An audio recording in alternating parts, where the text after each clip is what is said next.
आज हम सीखेंगे स्वर संधि के अंतर्गत पूर्व रूप संधि। पूर्व रूप संधि में पूर्व रूप का अर्थ है एस के आकार का एक चिन्ह लग जाना, अर्थात इसका सूत्र है एंग पदांतादति। एंग पदांतादति में एंग का अर्थ है ए ओ और पदांताद का अर्थ है पद के अंत में और अति का अर्थ है ह्रस्व आ, अर्थात पद के अंत में यदि ए ओ स्वर आए और इन स्वरों के बाद यदि ह्रस्व अ आए तब अ का लोप हो जाता है, अ ए और ओ में विलीन हो जाता है। कहने का तात्पर्य यह है कि यदि ए या ओ के उपरांत यदि ह्रस्व अ, ओनली सिर्फ एक ह्रस्व आ की ही बात कर रहे हैं, दीर्घ आ की नहीं कर रहे हैं, किसी और स्वर की नहीं, सिर्फ एक मात्र अ वो भी ह्रस्व हो। यदि ह्रस्व अ आए तब इस ह्रस्व अ का ए और ओ में विलीन होना निश्चित हो जाता है।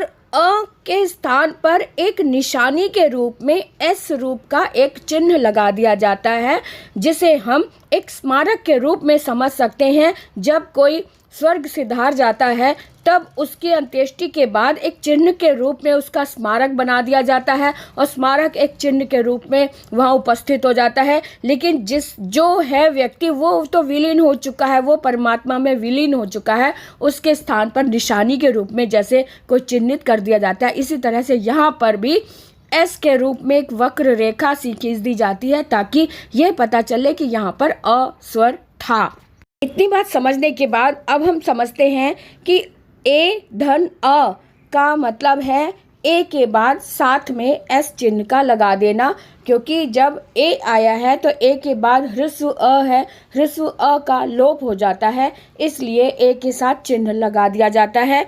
अब देखें अगला है उदाहरण हरे धन अव। यहाँ पर हरे में जो ए की मात्रा लगी हुई है ये हम एक मात्रा नहीं कह सकते हैं, ये पद के अंत में हरे शब्द जो है संबोधन विभक्ति का रूप है। एक हरे का अर्थ है हे ईश्वर, हे प्रभु मेरी रक्षा करो, अव का अर्थ है रक्षा करो, इसलिए यहाँ पर पदांत ए के बाद अ ह्रस्व आया है, अव का अ जो है वो ह्रस्व अ है, इसलिए इस अ को हम पूर्व रूप अर्थात ए में विलीन कर देंगे और उसके स्थान पर रह जाएगा एस के आकार का एक चिन्ह, जो कि स्मृति के रूप में रहेगा कि यहाँ पर अ था। इसको पढ़ने में हम ये देखेंगे हरेव बोलेंगे, लेकिन अव के अ को हम मार्क के रूप में यहाँ चिन्हित करेंगे एस के आकार में, इसलिए इसे पढ़ने में ये हरेव ही आएगा।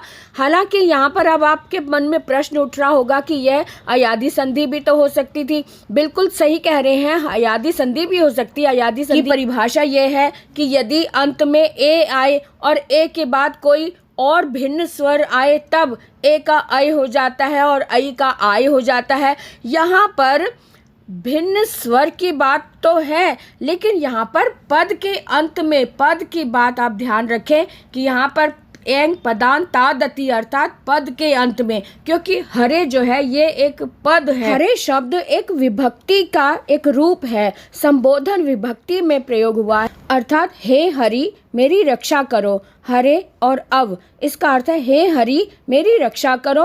तो हरे जो है वो एक अक्षर नहीं है, एक ही मात्रा सिर्फ नहीं लगी है, ये पद के अंत में आया है, इसलिए यहाँ पर पूर्व रूप संधि होगी। यहाँ पर ग्रामे अपि शब्द आया है, ग्रामे अपि शब्द में भी पूर्व रूप संधि होगी, क्योंकि ग्रामे में जो एक ही मात्रा लगी है ये कोई एक अक्षर नहीं है, ये पद के अंत में लगी हुई एक मात्रा है। क्योंकि परिभाषा के आधार पर पद के अंत में यदि ए या ओ आए और उसके बाद में यदि ह्रस्व अ आए तब अ का लोप हो जाता है, अ ए में विलीन हो जाता है। यहाँ पर ग्रामे शब्द में सप्तमी विभक्ति का प्रयोग हुआ है, अर्थात सप्तमी विभक्ति का यह एक रूप है जिसका अर्थ है गांव में और अपि का अर्थ है भी, गांव में भी।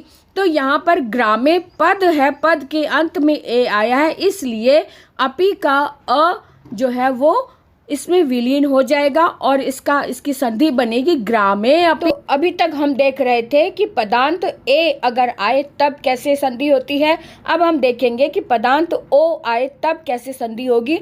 ओ के बाद अगर ह्रस्व आ रहा है तब भी अ का इसी तरह से विलीन हो जाना तय है। अ ह्रस्व अ ओ में विलीन हो जाएगा और अ के स्थान पर वक्र रेखा के रूप में एस नामक चिन्ह उसमें लग जाएगा। जैसे यहाँ पर लिखा हुआ है, एक उदाहरण दिया हुआ है विष्णु अव। तो विष्णु भी एक पद है, क्योंकि विष्णु के अंत में ओ की मात्रा जो दी हुई है, अब ओ होने के बाद अह्रस्व आया है, इसलिए पदान्तादति के अनुरूप अ स्वर जो है वो ओ में विलीन हो जाएगा और अ के स्थान पर वक्र रेखा वहाँ रह जाएगी एस के साइन के अनुसार। इसलिए विष्णु अव जो है यहाँ पर पूर्व रूप संधि के अनुसार दांत ओ होने के कारण उसके बाद ह्रस्व अ है, ह्रस्व अ होने के कारण यहाँ पर पूर्व रूप संधि निश्चित रूप से लागू होती है। उसके बाद एक और शब्द हम देखते हैं, सो धन अहम लिखा हुआ है। तो यहाँ पर भी सो जो है वो विसर्ग संधि से ओ हुआ है, अर्थात यह भी एक पद है, ये विसर्ग संधि से दी हुई है। जब मैंने विसर्ग संधि करवाई थी उसमें बताया था, आप विसर्ग संधि का वीडियो भी देख सकते हैं, मैं उसका लिंक दे दूंगी। तो यहाँ पर विसर्ग संधि थी, विसर्ग के स्थान पर ओ हो गया, पद के अंत में ओ आया है और ओ के बाद ह्रस्व अ आया है।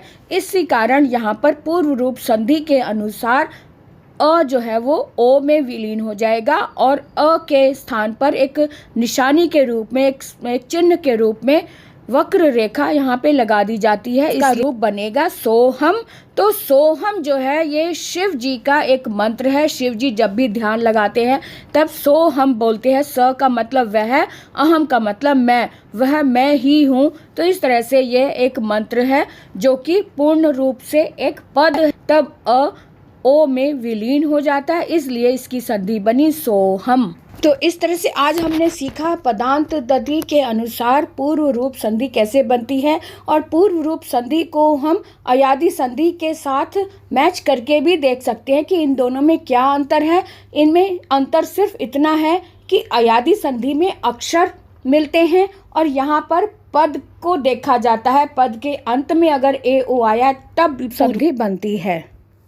आज का वीडियो कैसा लगा मुझे कमेंट करके ज़रूर बताएं, और अगर आप नए हैं, पहली बार देख रहे हैं तो सब्सक्राइब ज़रूर करें, सब्सक्राइब करें, साथ में शेयर करना ना भूलें। आज के लिए इतना ही, फिर मिलेंगे अगले वीडियो में। आज के लिए विराम लेते हैं, लेकिन कमेंट करके मुझे ज़रूर बताएं कि आपको यह वीडियो कितना समझ आया।